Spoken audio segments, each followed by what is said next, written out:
Hello mga guys. Yan po, ipakita ko lang sa inyo yung mga pagkain galing Davao City. Pasalubong po, dala ng kapatid ko. Ito po.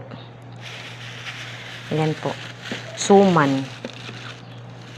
Yan po, sa Davao pa po yan galing. Tapos, ito po, bibingka. Yan, marami po.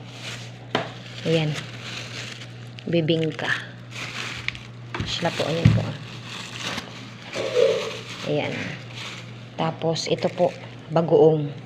Nakabalot kasi sa airplane po yan.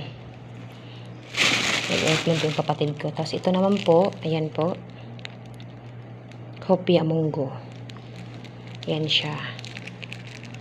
Tapos, ito pa. Marami po yan sila. Ayan naman po is langka. Ito, mangustin, hopia.